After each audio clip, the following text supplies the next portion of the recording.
Paul says, hey guys, I have a new client that has 2 sites with duplicate content on both. Site A has some ranking on first page, but no metrics.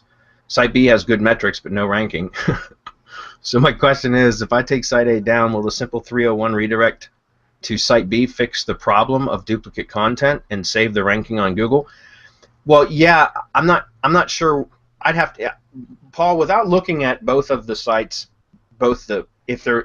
if it's an exact duplicate site, then the on page is going to be the same. But I'd look at the off page. You say one has no metrics and one has good metrics, but it's not ranking as well. There's a reason why there. There's a reason why. So you say it's got good metrics, but it doesn't mean it's got a clean link profile. You can have a really high metrics, but still have a really shitty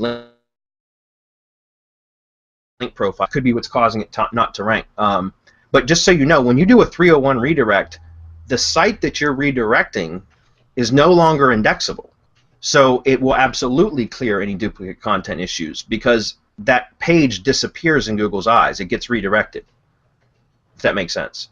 So what I'm trying to say is I don't know, from what you're saying, if Site A is the one that's ranking and Site B is the one that had metrics but it's not ranking, or it's ranking on page 2, then what I would do is, instead of redirecting Site A to Site B, which you'd be like taking the one that's ranking and pointing it to the one that's not ranking, that to me seems backwards. I would want to redirect Site B to Site A and monitor Site A and see what happens. Just like we talked about earlier on this webinar, you probably will see a drop immediately, but then after a few days or a few weeks, you should see it come back and settle in if there is not a problem. But if Site B does have some, even though you say it's got good metrics, it could have some issues with the backlink profile, and that's why it's not ranking. And if that's the case, it could cause Site A to pull down too. But then all you have to do is remove the 301 redirect, and theoretically, the Site A should come back to where it was before you did the redirect to begin with.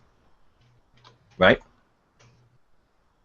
But that's something you could do. Something else you could test is, if it is an exact duplicate, Paul, you could go into Site B and set the canonical to point to Site A, and see if that fixes the problem. It does something similar to a 301 redirect, but it's not an actual physical redirect. It would leave both pages indexable, but Google would push all the credit from Site B to Site A, or whatever you point the canonical to, if that makes sense. All right?